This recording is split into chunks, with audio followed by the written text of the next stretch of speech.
Good morning, afternoon, evening, and so on and so forth. Welcome to the Right on Track podcast, where we talk about everything Thomas the Tank Engine and friends. This is episode 44, and today we are joined by the usual cohort. There's myself, Tom Parry, and we've also got Tom Denham alongside us. Hello, Tom.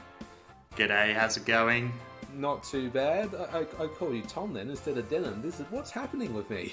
I don't know, the world's gone topsy-turvy.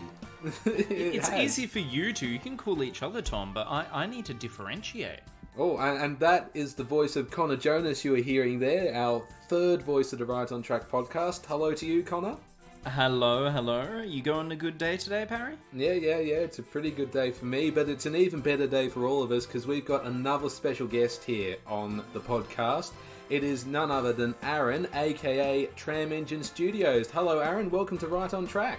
Hi, it's a pleasure to be here. I'm really excited. We're excited to have you. Yeah. Yes, indeed we are. And on today's episode of the podcast, well, Connor, I'm going to let you do it. What are we going to talk about today? Oh, thank you very much. Well, today we're talking about 3 wonderful Series 6 episodes. First one's A Bad Day for Harold the Helicopter.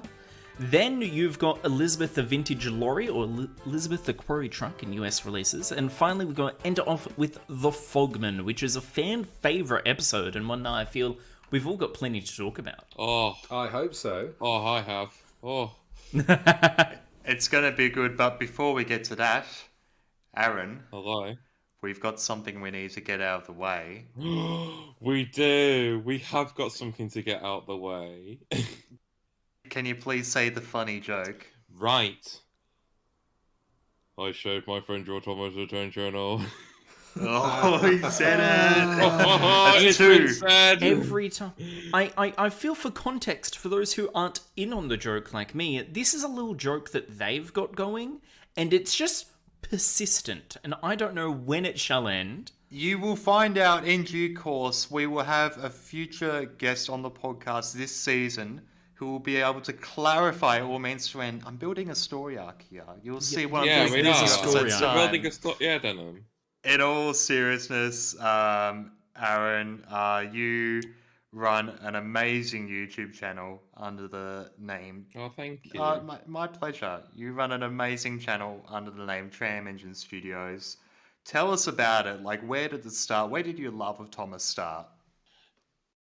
It started when it was literally when I came out of the womb. I had a VHS tape that my brother, like my older brother, had, and it was of a season 5 VHS, and I always ignored it. I never really picked it up. Instead, I'd rather watch something like Teletubbies. And then one day I was sat just watching TV casually, and it was on the TV. I can't remember what episode, but it was on the TV, and I was just glued to the screen. And I remember getting the Fogman DVD and as my first ever DVD, and that's in my head the first time I ever sat down and watched a Thomas episode properly. Yeah. So we tapped into a little bit like how you exemplify your love for Thomas nowadays, but what kind of content do you put on your YouTube channel or your Thomas the Tank channel? Well, Mr. Tom Denham, I do a mixture of original stories. There's a couple on there that are by like the Berry Truck. Great guy, by the way. I do scene remakes. There's a music videos.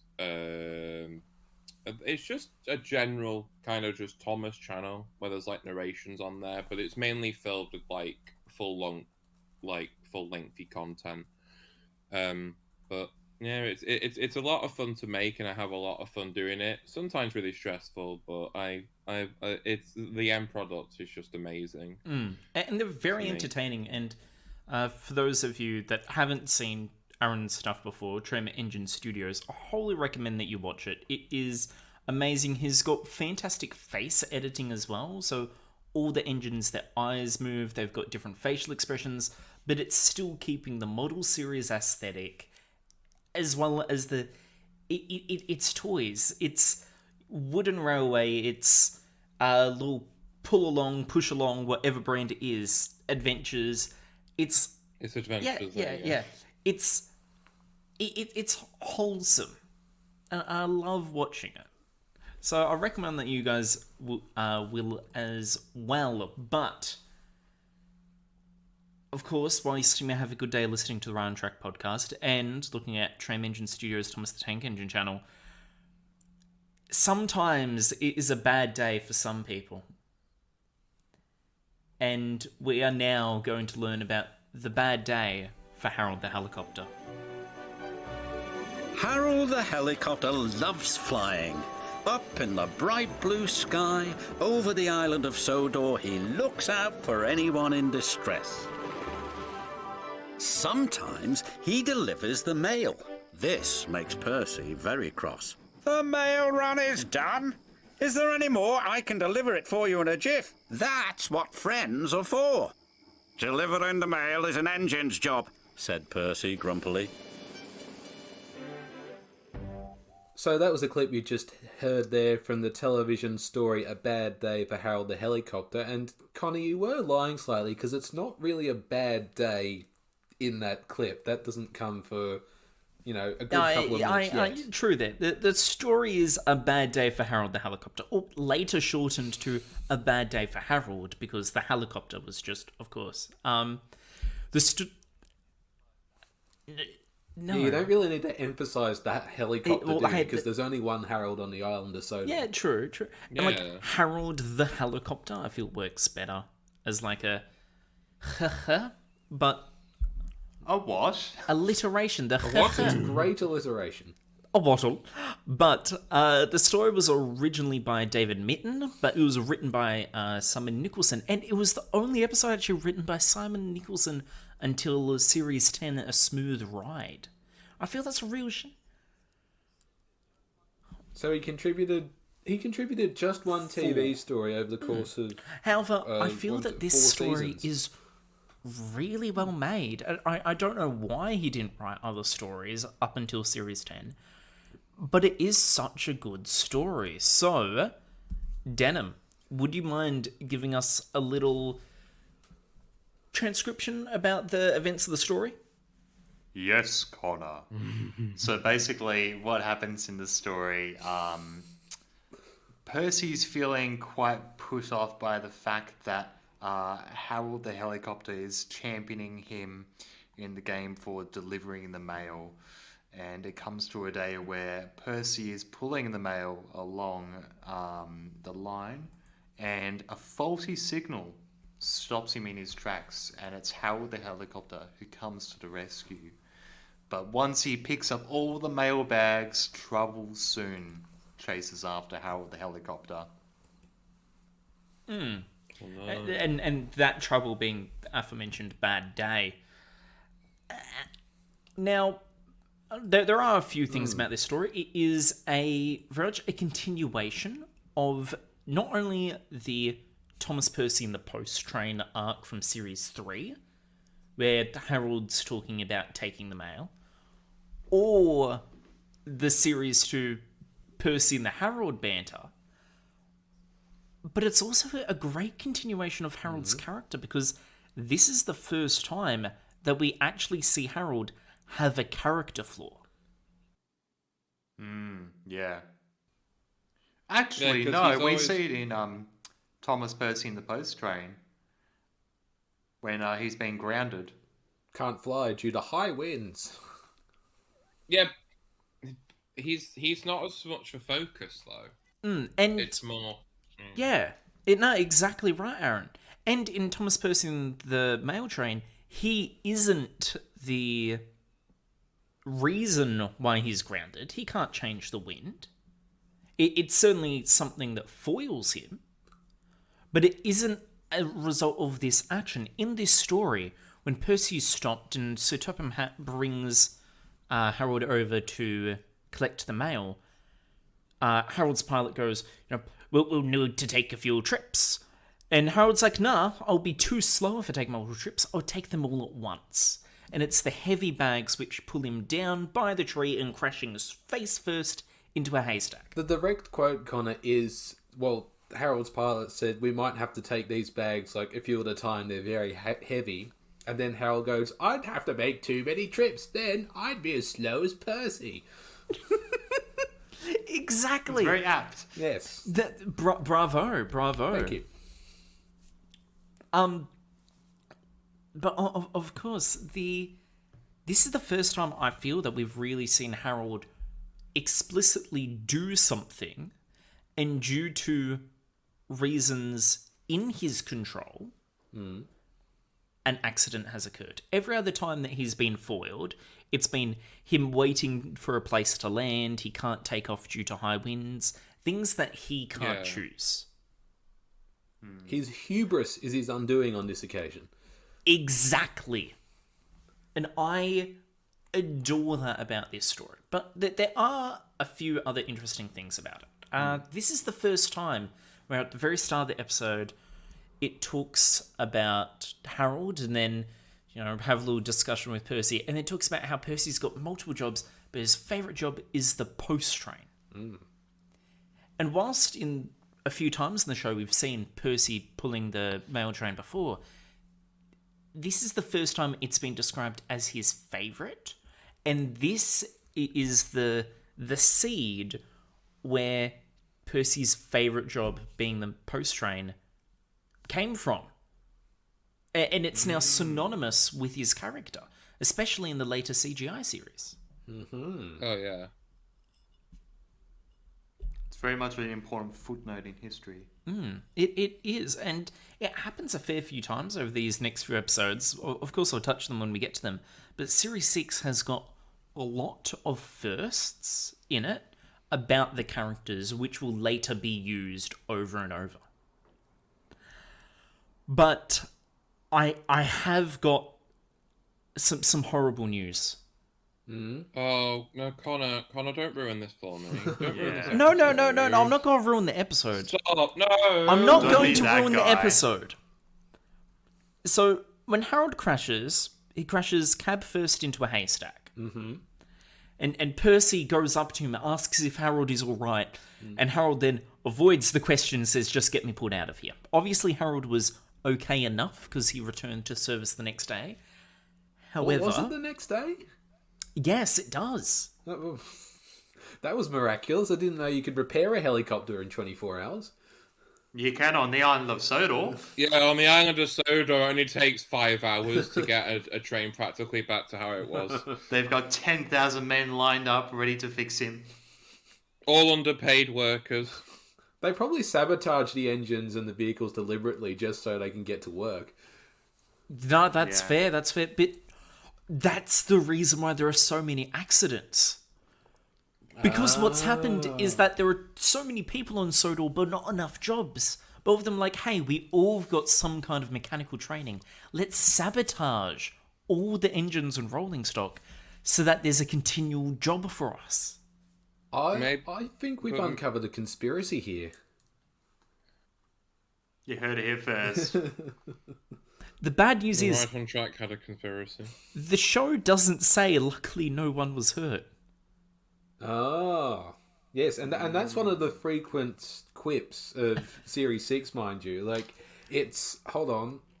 Let me think here. So, phrases such as, luckily no one was hurt, then there was trouble, it was too late. Of course, confusion and delay. Yeah, confusion and delay. If you hear any of those phrases during Series 6, then, you've basically got Thomas the Tank Engine narration bingo, is what I'm saying. Yeah.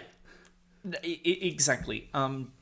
Series 6 very much does have a lot of a formula to it. Yeah, more like a template, really, that, Could say that again. Series 6 has very much got a formula to it. And I didn't mean literally. I'm sorry.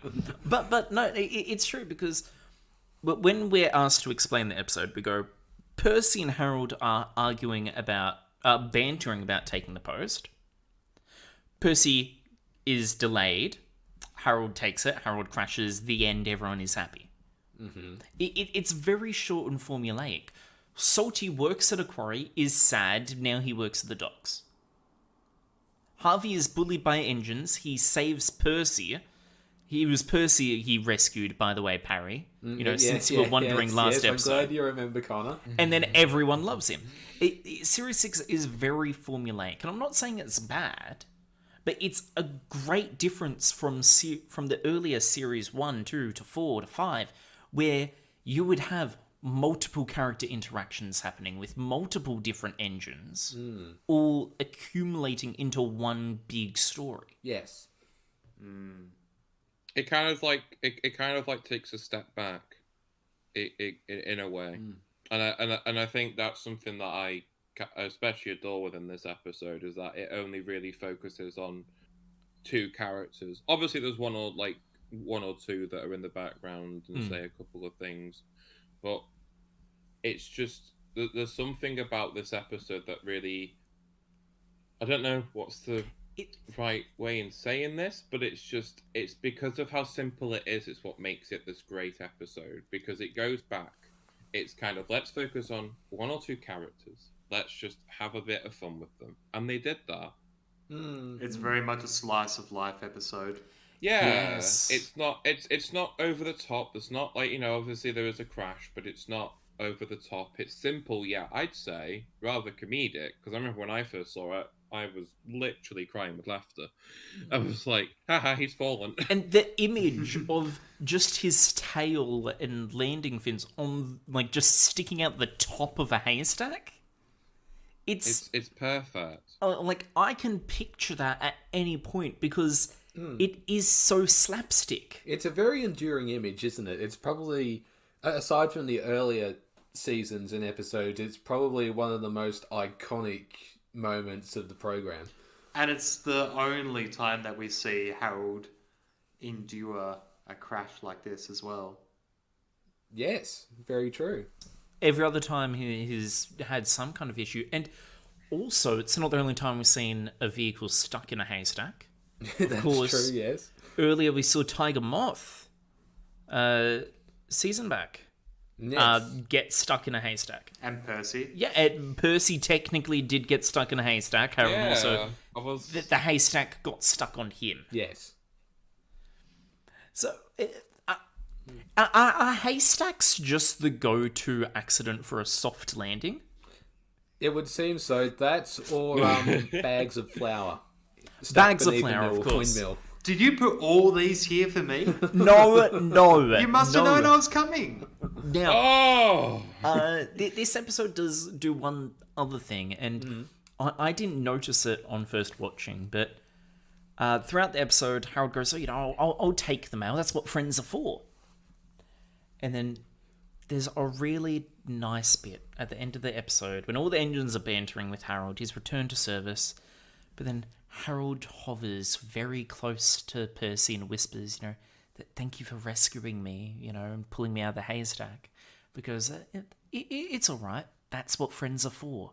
And that ending, despite the comedic, but luckily no one was hurt, not being avoided accident, despite being quite formulaic, that ending is so wholesome and pure, and the way that they really took advantage of Harold being able to move in 3 dimensions to get him to slowly move up to Percy and actually make it look like he's whispering something to Percy.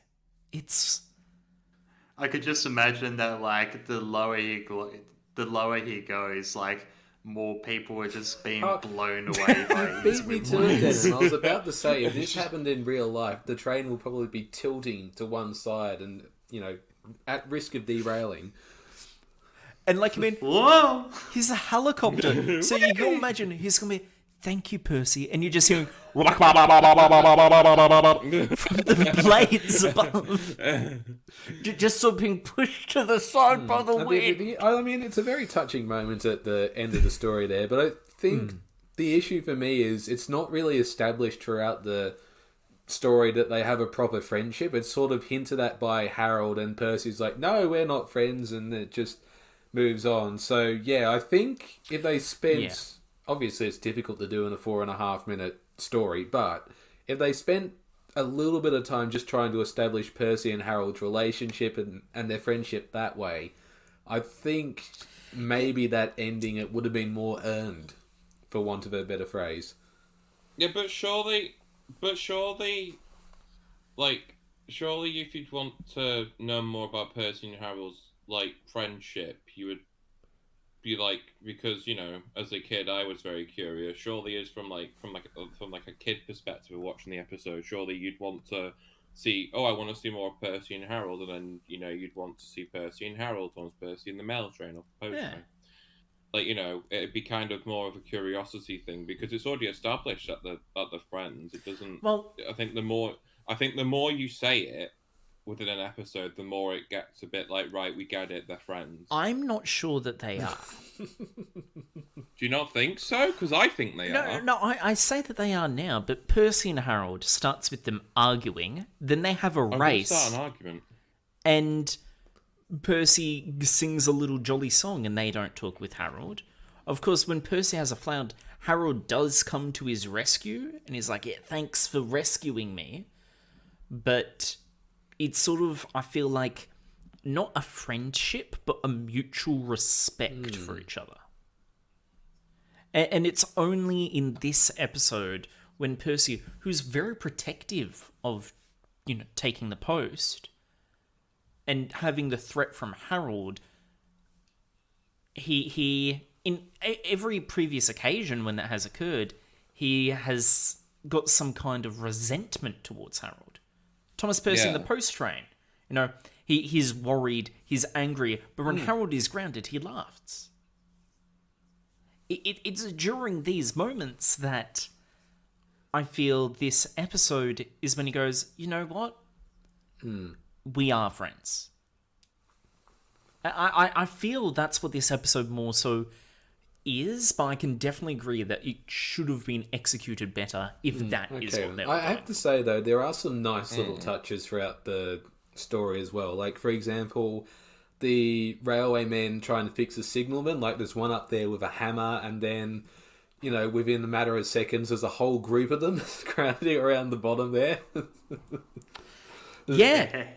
And, it's very the realistic. other thing I like is when you sort of hear Harold's engine beginning to stall, all the human characters look up to say, what on earth is that? There's no narration there as well, which makes it really... Yeah, lovely. No very narration. nice nuance. I think it really helps kind of build up that tension of, something's going to happen. Absolutely. So there's like narration. I think it would, if they had narration there, I think it definitely would have ruined the kind of like the tension they wanted to create. It's a show not tell situation. And Yeah. one other thing that is only just occurring to me now, this episode has got a surprising amount of emphasis on human characters. It does, yes. We've got, of course, Percy's driver and fireman. You've got Harold's pilot and co-pilot. You've got the signalman. You've got the mechanics. Who doesn't do anything wrong on this occasion. No. If any, like, the signalman was just doing his job. If anything, he could have maybe given a better estimate of how long it might have taken to be fixed. But, you know, it wasn't him fixing. It was the mechanic. And you saw them. There was 20 of them struggling with it. It was an epidemic. It's a real struggle. The signalman was having a very bad day. Yeah, he was having a very bad morning. Oh no! He had a very bad morning. Oh no! Overall, this episode's weird for me because there are some parts that it does really well, such as that ending scene, such as the having a really well-driven story, having a scene with no narration have such feeling to it, but at the same time, it's weird at times because they could have had a lot better writing explaining the relationship between Percy and Harold. They probably could have dressed up a few of the sets a lot more, because the set near the signal box looks very bare, but at the same time, it needs to be bare enough for Harold to land there. Yes. Yes, it does. Yeah, because if it's too crowded, they'd probably have it like, oh, what if he hits something? It's probably a lot of what ifs. They knew he was coming. They cleared the spot for him. They cleared the entire paddock. Quick, he's coming! Everyone run! No! So, it's a weird episode. So I shall we just move on to rankings? We may as well. Aaron, you're our special guest. Let's start with you, and you're obviously a big champion of this story. So, what would you rate it out of 10? Oh, I mean, very, very easily an A. Okay. I love it. Oh, okay. And I do enjoy it as well, but I feel that there's so much room for improvement in it as well. So I'm afraid I'm going to have to rank it only a 6 out of 10. Oh, Connor, Which isn't bad. I don't think we're friends anymore, Connor. We were friends? Parry? Were we? Parry? I'm not going to be the arbiter of this discussion. No, Parry, quick, just give a ranking. Okay, right. I will echo everything that's been said already, but I'm going to do something very rare here. I'm going to add an extra half a point onto my score and give it 6.5. Oh. Why the half point? I don't know, because I think in talking with you, Aaron, and hearing you, give all your praise for it, it made me appreciate it more. I was originally going to give it 6, but then I thought, no, it's got a fair bit going for it, so it's 6.5. See, I can make a change. Yes, Be the change in the world you want to be. I can be the change. And that just leaves Denham with his score. 7. 7? Why 7, Denham? Oh, 7 is my gateway to heaven. Oh. Oh. Oh, Denham, stop. You're making me feel things. I know. I'm feeling confused. So, moving on. The next episode we're going to cover is Elizabeth the Vintage Lorry, or Elizabeth the Quarry Truck in US releases, which was written by Paul Larson. And Elizabeth has had to sort of come to the rescue of a little tank engine. What kind of surprise is that? Thomas wondered. Thomas, meet Elizabeth, said his driver. At last the doors opened and out chuffed a dirty, grimy steam lorry. So, you're the little puffer that's broken down, she sniffed. Thomas was cross. And you're just an old Sentinel lorry, he retorted. That would be vintage Sentinel lorry, snapped Elizabeth. And I haven't much time to get your coupling rods. One of the gifts that keeps on giving in Series 6 is that we have this multiplicity of characters that are being introduced this season, and Elizabeth is one of them. And what I like is that it feels like, by and large, most new characters within this series are pretty happy-go-lucky, but I do like that Elizabeth has a bit of a sharp tongue about her, which we see here. Yeah, her character to me is really interesting. Because it's practically basically what Denham said. In terms of, it's so nice to have someone who is this sort of angry, feisty, kind of, oh, suppose I've got to do this then kind of character. And it was such a nice change in such a simple story. It kind of harkens back to Caroline a bit. Yeah. It does. What I really like, especially about the clip here, is that this is the second time that a character has been referred to by basis. Because Thomas says to Elizabeth, you're just an old Sentinel lorry. And that is what she is. Elizabeth is a Sentinel DG4 steam lorry. Built 1926 with a top speed of 40 miles per hour, or 64 kilometers per hour. At a time, petrol cars were struggling to reach that speed. So she was, when built, an admirable, extraordinary lorry. And she's obviously seen bad times, though, because she is locked up in her shed, and Thomas is going by, pulling a special, which is an ambiguous consist that is now to be used whenever an engine has an important job. Or just like a mixed goods train. No, it's a special. Okay, it's important. It's needed by the docks. It's, a special. Special. And of course, Thomas has broken his coupling rods, Edward style. Yes. But by straining too hard. However, he's a tank engine, so he's got, like, again, the coupling rods on the other side, and it hasn't really flown up into him. It's just sort of dropped off. But yes, he has broken his coupling rods. Edward goes to try and fix it, and she's grinding. She's old. She's broken. Sorry, I'm just going to stop you there, Connor. You said Edward and not Elizabeth. Edward. God damn it. We were having this same problem last time, weren't we? We were confusing Harvey with Salty and Percy and Henry. And Harvey, Salty, Percy, Henry, Cranky, and Elizabethy. All very confusing stories. Okay. I love Elizabeth. Before you guys make fun of me, though, I would like to point out that Thomas is broken down. His driver sees an old shed. And he seems all too open to be trespassing, breaking and entering to use a telephone in an old broken down shed. Why he thinks there's a telephone in an old broken down shed is beyond our logic, but anyway. Yeah. You never know. I mean, this is Sodor. You don't know what's going to be in that shed. Fair. and what so happens is when they go inside, do you mind, I'm trying to sleep? They go in. And now it's time to add Grand Theft Auto to the charges because he's found an old steam lorry and he's gonna take that off down the street to San Andreas. Like, I mean, it's...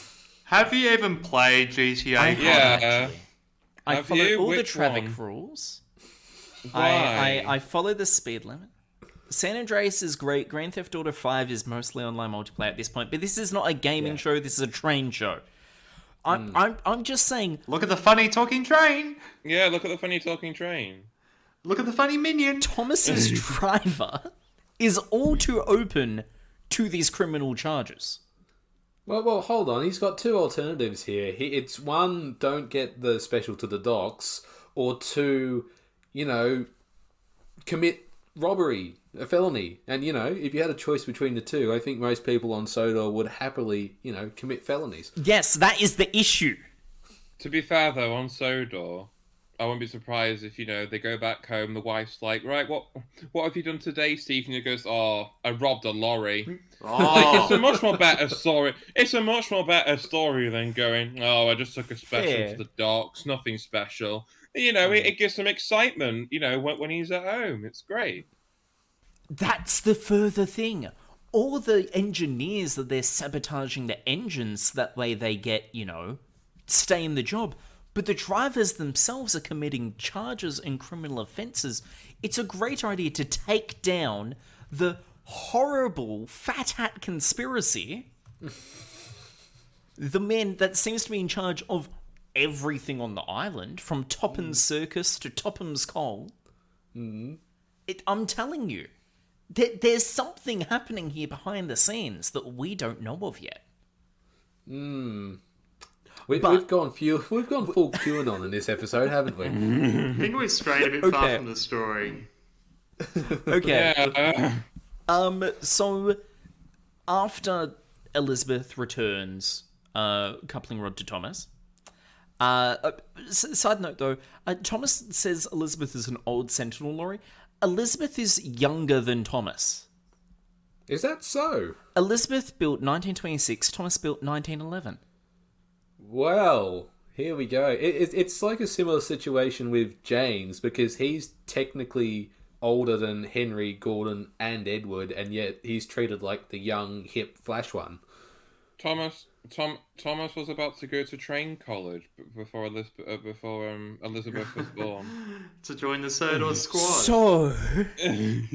yeah. So... They head off back to the docks, ready to deliver their special. They get there, they explain why they were, just running late to Sir Topham. And Thomas was about to mention how rude Elizabeth was when Elizabeth turns up. And scoffs at the fact that oh, it's you. Have you learned how to drive yet? Drive properly yet? Properly. Well, just drive, full stop. She's such a savage. Because, yeah, Elizabeth has got this wonderful, almost grandma tendency that has got, no bollocks, no strings attached. I say it how it is. I'm a plain speaking quarry truck, and I believe in plain speaking. But, just to everyone's amazement and ex machina, Elizabeth was Sir Topham's first lorry which he ever owned. And he restores her and everyone's happy. Despite the fact that she was rude to him. Yeah, but sentimentality. Probably. However, he locked her in a shed for about 20, 30 years, so... Not so sure if there's much love there. Yeah, I think it would be interesting. Well, obviously, it's a moot point at this point, but it would be great if the Thomas and Friends series now could perhaps go back and, show the history of Elizabeth and, how the Vet Controller came to find her and etc., etc. But no, it's all engines go now, so yeah. Hey, but we love maybe that, sometime don't we, in the Aaron? future. Oh yeah, we absolutely love all. We love No, we're not talking about that. No. Listen, They've got boost this is the Thomas and Friends podcast, not All Engines Go podcast. Well, okay? technically, we'll discuss the licensing rights when we get to that. Listen, excuse me, Mr. Connor Jonas. I'll have you know it's Thomas and Friends I'll have you know it's Thomas and Friends All Engines Go. I'll have you know, okay? Oh, you'll have me. Well, I'll have you know that this episode I'm about to ruin. Why? I feel this episode has committed a crime. Not just the main crimes by the driver, but Elizabeth somehow got herself to the docks. And I believe this is the first case where we've seen an engine, road or rail, move of their own free will without a driver or fireman or some human in control. That is a good point, actually. I mean, who drove her to the docks? Yeah. We can't see if there's anyone in there. It's very likely. Connor, what if it was, what if some kids came along and said, all right, we'll send you off if you want, because Elizabeth wants to go to the docks. So these kids, put turn her on, and they say, go, and then they just let her go, and they just put cruise control on. This further proves my point that Thomas and the Magic Railroad is canon. Yeah, Tatmar is canon. Oh, I have another theory before we, go off on another tangent. Yes, please. Okay, so I think that Elizabeth's owner, who had her shut in the shed, found out that she'd been taken to, the coupling rod store and back again. And he was so incensed that they stole Elizabeth that he thought he'd drive all the way to Brendam Docks and give Thomas's driver and fireman a piece of his mind. So, whilst Elizabeth and Sir Topham are having a touching reunion, Elizabeth's present owner is there having a bit of a blue and a dissed up with Thomas's driver and fireman. Absolutely, yes. I'm open to that idea if we get to see them have the bit of the dust up. Yes. Also, speaking of drivers, I want to talk about Jem Cole. Yes. Yeah. Which this is actually the first time he's been referred to by name since Saved from Scrap. Well, I've got a question. Why is there two of them? Does this mean he has a brother? There is. Because it says that the Fat Controller asked Jem Cole to basically drive Elizabeth, yet in the background you see Trevor. Jem Cole is inside Trevor. What's going on? And at the same time, Jem Cole is in front of Sir Topham. So, this is a well-known goof of this episode, how there are two Jem Coles. However, hypothetically, is it possible that Jem Cole may have been a person, but is now the name of a company? There are many companies. Well, there's an even more simple explanation. And what is that, Denham? Go on. It's like when we think about Jem Cole, we think about Trevor, and it sparks Thomas's memory. So when he goes to the site where Jem Cole works, he goes, "Oh yeah, this is where we met Trevor," and thus we're seeing the story through Thomas's perspective. He's imagining Trevor and Jem Cole pass by in the background. I think maybe it's more of like a James Bond type scenario where Jem Cole is just a code name which is asserted to, different people no matter who they are, and just we immediately know it's Jem Cole because, So what you're saying is there are Jem Cole clones where they dress exactly the same, talk exactly the same, move exactly the same. Every humanoid figure moves exactly the same on Thomas. It's the model series. They're wooden figures. I find that hard to believe. They barely move at all. Yeah, I find that hard to believe. I mean, some, not all. Exactly. The Fat Controller can move. Their the arms guards are can stuck move. to the side. Well, maybe they should get them unstuck. Maybe they should get surgery. Okay, this conversation is getting much too silly. I think we should just bring it back a bit. Send to my chi, send to my chi. Do what we do best. Yeah. Okay. Should we move to ratings? Yeah, I think we've talked about everything we can here. Let's do that. Well, Denham, you start us off. Go on. 6. 6? Okay. Reason? Oh, look, it's a good episode, but it doesn't quite tickle me in all the right places. Oh. We're a family podcast, guys. Keep in mind, family podcast. Oh. I'm so okay. I shall refrain from being not PG.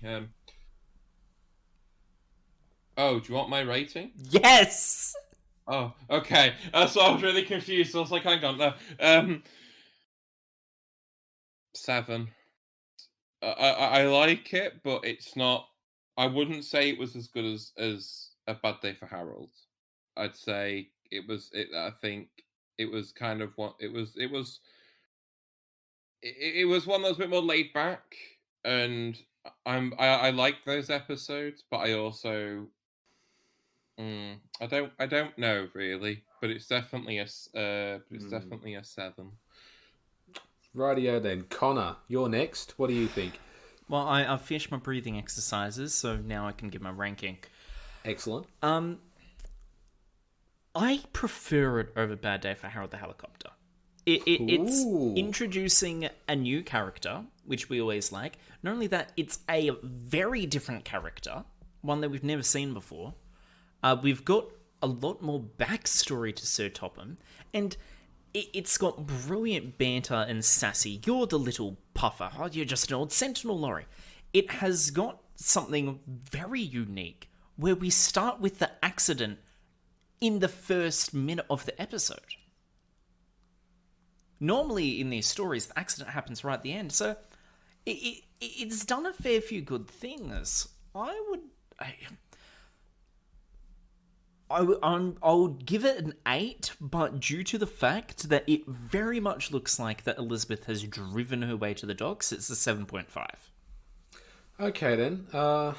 Well, as for me, I think I enjoyed this as much as I did A Bad Day for Harold, so again I'll give it a 6.5. It's, a pretty straightforward story, really. Not a lot happens. I mean, Thomas breaks his coupling rods, Elizabeth drives to and from, and then drives to the docks, and but I like Elizabeth as a character. It's a pity we don't see very much of her over the course of the next few series or so.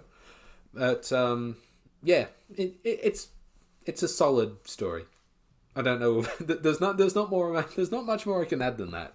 I mean, if before we go on to the next story, it kind of gives me magazine story vibes. I don't know if anybody else got that, but whenever I watched it, it kind of makes me feel like it's like a magazine story adaptation, but shortened down a little bit more. No. Yeah, I feel that vibe. Yeah, I can see that. Well, before indeed we talk about the next story, we're going to have time for our musical interlude, and I've been relaxing. I've centered my chi. Achieved inner peace and enlightenment. I think it's time for all of us to relax a little and listen to jamostrainos' Thomas theme lo-fi version. This is the Round Track Podcast.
That was jamostrainos with his lo-fi cover of the Thomas the Tank Engine theme, which I think is much needed after everything we've been through so far. This is, of course, the Right on Track podcast. We do still have our special guest, Aaron, with us. Now, Aaron, we haven't addressed the elephant in the room yet. There it is. Oh no! Get out! Yes. Aaron, you're not like us. Well, I'm not Australian. So. Yeah. Yes. Yes. Tell us, what part of the world are you from? I'm from the United Kingdom. Mm-hmm. Yeah. Oh, that's where the Queen comes from. That's where the Queen's from. I think she visited Thomas once. She did, A few actually. times. Oh, she must have had a very good morning. Yes. Aaron, specifically, what part of the UK are you from? The Northwest. The Northwest. I thought that might have been a Liverpudlian, Manchestery kind of accent you had going there. Yeah. It's a Manchester kind of voice. Yeah. Now, you see, what's interesting is that you're going to be able to provide a bit more context for this next episode, because we here in Australia, we rarely, if ever, get snow, at least on the main railway lines. And that means rarely fog that needs to be a major concern for railways, which means we don't have a fogman to look after us. That night at the sheds, the Fat Controller had something special to show the engines. It was very large and strange looking. What is it? Asked Percy. It's a new invention, a railway foghorn, said the Fat Controller. It warns you when there's fog ahead, like this.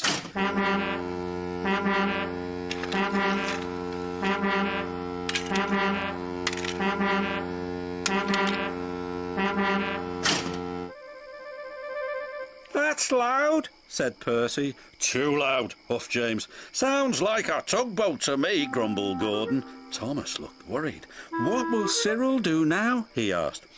He will be getting a much-needed rest, said the Fat Controller. Besides, this new foghorn will be more reliable. Poor Cyril, whispered Thomas. He's been scrapped. Poor Cyril has been scrapped. How do you feel about Cyril the Fogman, Aaron? He's a wonderful human being. Poor Cyril is going to be scrapped. Oh no!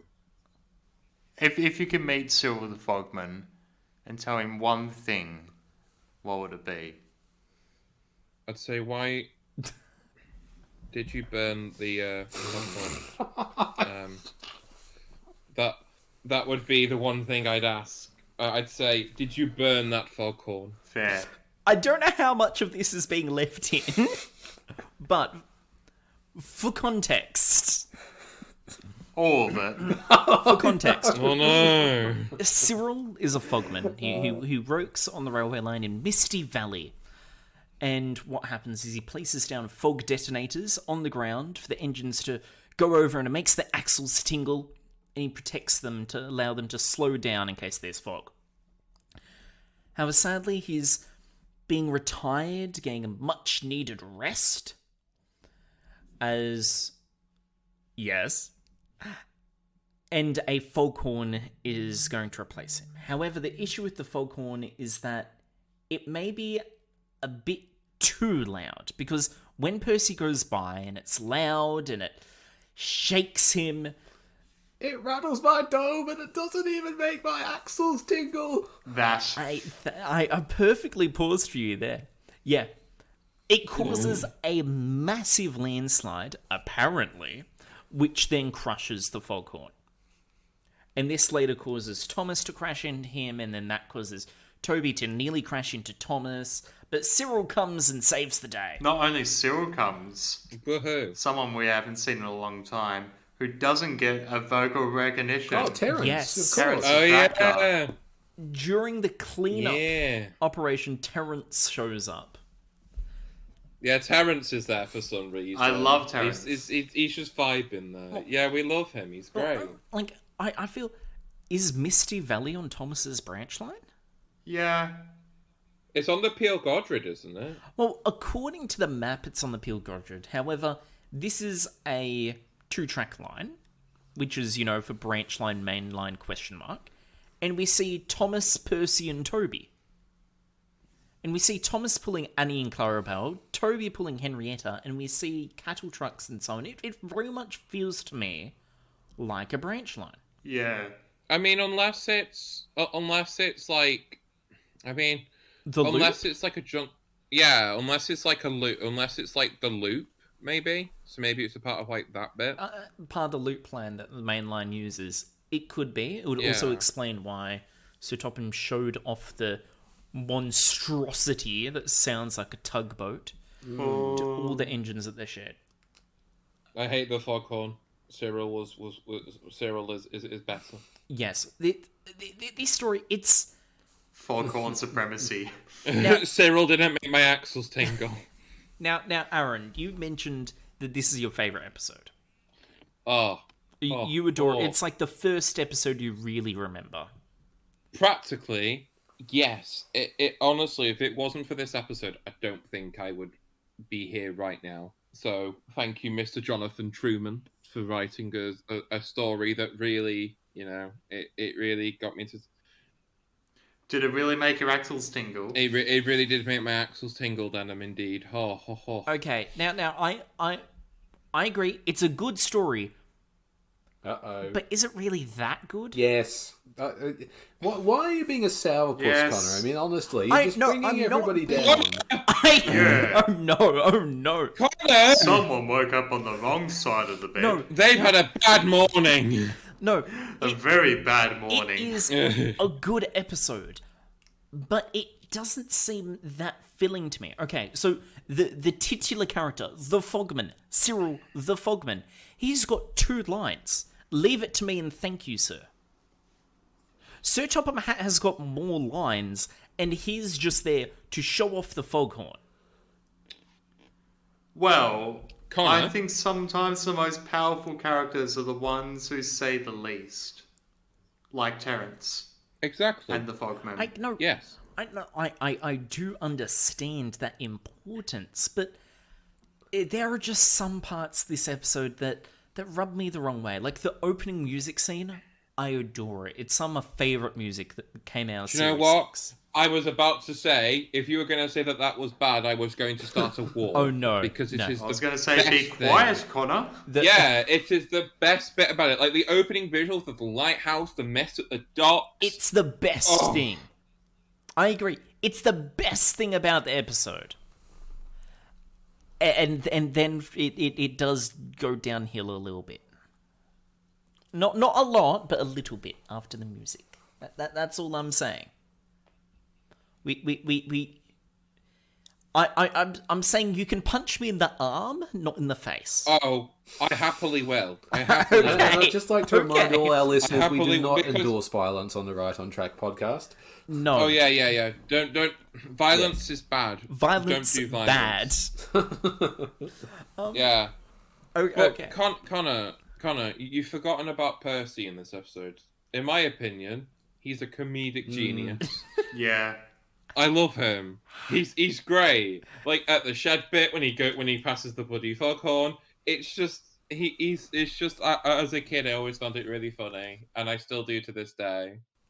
I think what we've missed in our discussion so far here is like the essence of the episode, which is the narrative. And I think this narrative is one of the strongest throughout Series 6. Yes. Because what you've got here is this very Audrey-esque moral, is that you've got a system that works, why not just keep it? Why do you need to bring in something new and, flash bang to replace it when the old system works just really well, adequately? I mean, they proved that when the foghorn's so loud that it loosens rock on the mountainside and it crushes itself, which results in there being no fog warning, no warning of impending danger or anything like that, and it leads to Thomas's accident. So, yeah. Oh, because something's modern doesn't mean it's going to work and is amazing. Yeah, that's it. And, we find that theme applied to a lot of later stories in the television series, particularly... What's the name of the one where they replaced the loudspeakers at Knapford Station? PA problems. PA problems. That's the fifth. That's episode 500. Yeah, so PA problems, that's another great example of a story that carries this moral as well. So, it's great. I think, I honestly, I mean this without hyperbole, I reckon it is a story that the Reverend himself would have written and would be proud of. That's a very... I would agree with... It very much does feel like a story with a message the Reverend may have written. He may not have attributed it to a foghorn. That's true, yes. I feel he would have picked something like an electric engine, maybe? Like a bit more realistic. Yes, possibly. Yeah. But I definitely do see where you're coming from there. Yeah. The slight qualm, though. I've got many, but Cyril's been scrapped. He's been fired. Mm-hmm. He's been working Misty Valley Line for a while. All of a sudden, Sir Topham's like, I'll get a brand new foghorn. He obviously hasn't done his research. If he did, he would have realised that the cliffside is too unstable for such a loud, heavy industrial machine. I'm fairly sure that foghorn's supposed to be used on the dockside, if anything. Yes. And Sir Topham, this is a story where none of the main characters are to blame. Correct. For what happens. In fact, even Sir Topham technically doesn't get the blame. If anything, the foghorn gets the blame, except it's a piece of machinery. Yeah, but he's the controller. He's the controller. He can get away with it. It's fine. Yeah, exactly. And here we see, once again, the controller of the island removing the needless jobs that are needed by the people of the island, such as the Fogman. And poor Cyril is there. He's needing to sabotage the machinery in order to keep his job, so that he can keep feeding his... I think he's got a dog? Probably. No, yeah. 7 children. More children than Dominic Perrottet. He's got 7 kids, 10 grandchildren. To be fair, and this isn't the only time we see Cyril. He's seen a few more times, and he's later mentioned by name in season 22, Samson the Fireworks. No, not just mentioned. He appears. He appears, except with a much different CGI look. Well, he looks the same. He acts menacingly. I cried. I cried. We'll go into that later. Far later. But Years when we're older, fatter, and possibly have children. I'm losing weight, man. We're all in Thank you very elderly much. homes. Back in my day, Okay. we had Series 5, and David Bitter was still around. It's no secret. I've got lots of good and bad things to say about the episode. I love the transition when Thomas is being rescued. Love the opening music. I feel like writing could have been done better. I feel like the moral is good, but it's been slightly skewed by the tributation of the foghorn. It sits in a weird place for me, guys. It's much like Bad Day for Harold the Helicopter. There are good parts. There are bad parts. I'm hoping there's more good than bad, Connor. Well, you just have to be convincing me with your scores. Okay, all right. Parry, why don't you start us off? Okay, Connor, thank you very much. I will do that. And also, well done for Denham, to Denham for making a sly reference to the new Premier of New South Wales. I'm so proud of you. Thank Denham. you. You're welcome. I'm sure there are lots of our listeners furiously typing on Google now, who is Dominic Perrottet? If you're in New South Wales, you know. Yes. Yes. You know. But anyway, back onto the scores. Honestly, I love this. As I said, I think it's one of the best stories in the entire Series 6. Very much got an Audrey-esque quality to it. I love the music. I love the comedy. You know, Percy's just in top form here. I agree with what Aaron said there. Yeah, I think maybe it could use a rewrite or two, but overall, great episode. 9 out of 10. I'm very happy with that rating.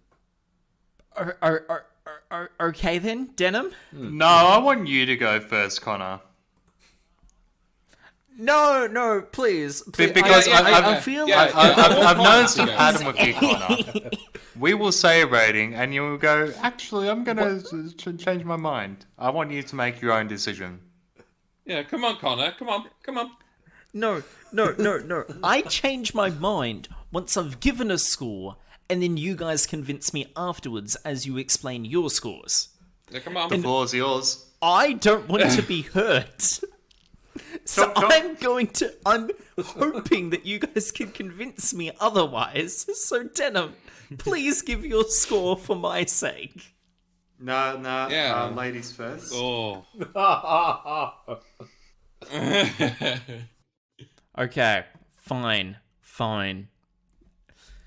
After this, I'll throw in my resignation. I'm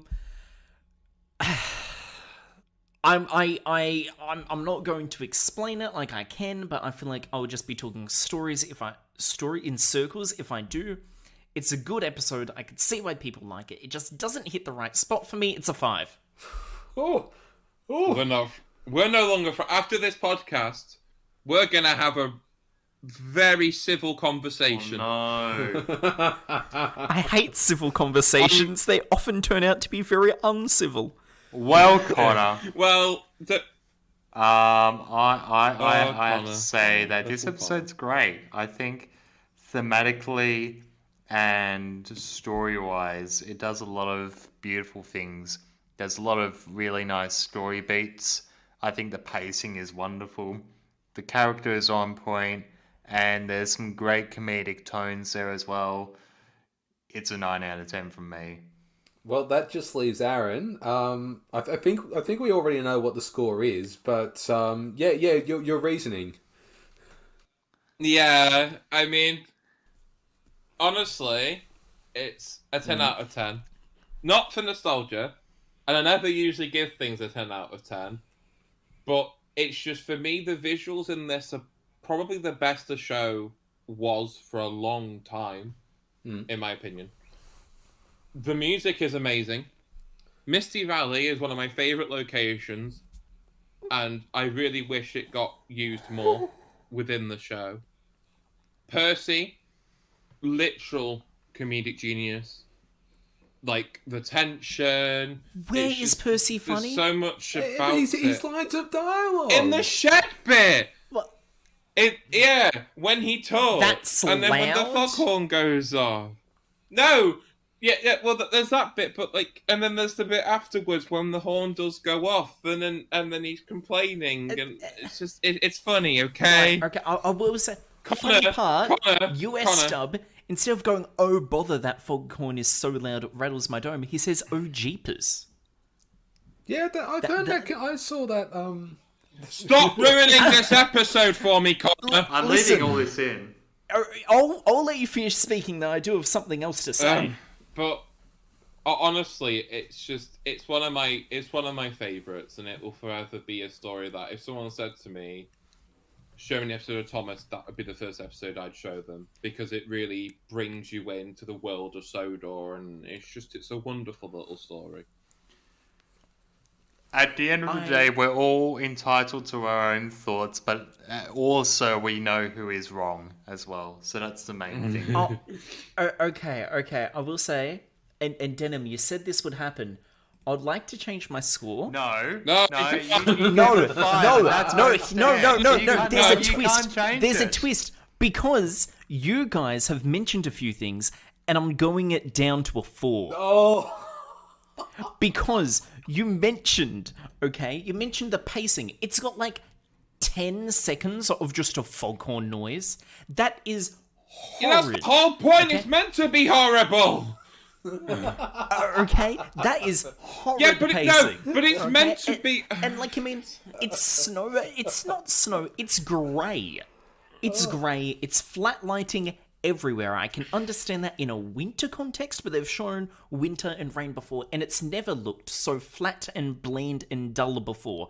Misty Valley can be beautiful if you turn up the saturation, but it's cliffs and rock. Okay? I'm Connor. You know what? Sod the civil conversation. We're gonna have an argument after this has ended. Okay, but I'm telling you, you guys did manage to convince and change my score, and you made it go down. Yeah, but okay, I can see why people. It's can okay, like this Aaron. episode. We know that But he's in the minority, so he doesn't matter. okay. I now feel a lot better now. I now feel a lot better knowing he's in the minority and we're in the majority. But seeing your guys' passion for it, it makes me hate it more. Oh. You are the devil child. God, the laughter did not help. And I'm afraid that brings us to a wonderful, charming end Charming? to episode 44 of the Right on Track Wonderful? podcast. I wouldn't call it charming. It's just made me angry. That's loud. No, you can't say that. It's not funny. It's not funny, Connor. You can't say that. Okay. I think. Well, I'm getting flashbacks to the time that Connor and I were arguing, and we had to bring Bo in to intervene. But We did. never mind that. So Aaron, hopefully to get the two of you back on side with each other. Are there any other favorite stories or episodes of the show that we've covered previously that you like, or? I really, really like Thomas Percy and the Post Train. That's some of my favourites. I don't mind Fish. Fish is a good story. Series 4. No. Connor, shut up. You hate the Fogman. I'm not listening to you. I also... Oh, God, I can't think of episodes from the top of my head. Topham Hatt's Holiday. I like that one. I like the human... Oh, we all love that. So there we are. Yeah. Oh my God, Connor, we agree on something for once. Put upon Percy? Yeah, I like that one. But I like the Flying more... Kipper? No, I don't like the Flying Kipper. I like the more human-based sort of episodes within Season 5. So, like... You heard it here first. TramEngineStudios' Aaron is in the minority when he says he doesn't like the Flying Kipper. You don't like the Fogman, so shut up! So, before this devolves any further, Parry, what are the next 3 episodes that we're going to be reviewing? Okay, so on the next episode of the Right on Track podcast, it'll just be the 3 of us. We will be discussing Jack Jumps In, A Friend in Need, and It's Only Snow. But I think what we've gathered from the conversation that we've had today is that You know, sometimes we can disagree on things, but we all have one thing that unites us, and that is our love of Thomas the Tank Engine. That's correct. Yes. Yeah. Now, Aaron, is there anything that you would like to promote before you quickly go? Because I'm aware you've got a Halloween special coming up. Oh, yes, I have. I have a short film coming out on the 31st of October, and it's called The Ghost of Hackenbeck. It's something I've been working on for the past, I'd say, month, and I'm super, super excited for everybody to see it. I've worked really hard on it, and I want it to be my best thing ever. And Denham has seen a couple bits of it here and there, and you know, it's great. Honestly, it's a real treat. It's going to be something alongside, you know, many other Halloween things that will probably come up within the fandom. But I really want people to see this one, because it's such a charming yet spooky little story. If you want a little preview, a teaser trailer has hopped up on his YouTube channel, TramEngineStudios. You also have a Twitter, don't you? Yeah, my Twitter is at TramEngineAlt. The reason why it says alt is because I decided to lock my Twitter account on my 18th birthday. So that wasn't fun. And now you've got an alt. And now I have an alt, which somehow has more followers. And I'm like, why are more people following me? I don't know why. I'm really scared. Hello, this is the police. Because people like your content. Oh no! Oh no! Oh no! And if you'd like to follow us on our socials, you can follow us on our Instagram at TTTE_right-on-track. The Facebook page, which is facebook.com/RightOnTrackThomas podcast. And you can follow us on our Twitter at OnTrackThomas. In the meanwhile, we'll see you next time. But I'm still Connor. I'm still Parry. I'm still Denham. And I'm Aaron. And this has been the Right on Track podcast. Thanks for hanging around, guys. Goodbye. Bye. Adios.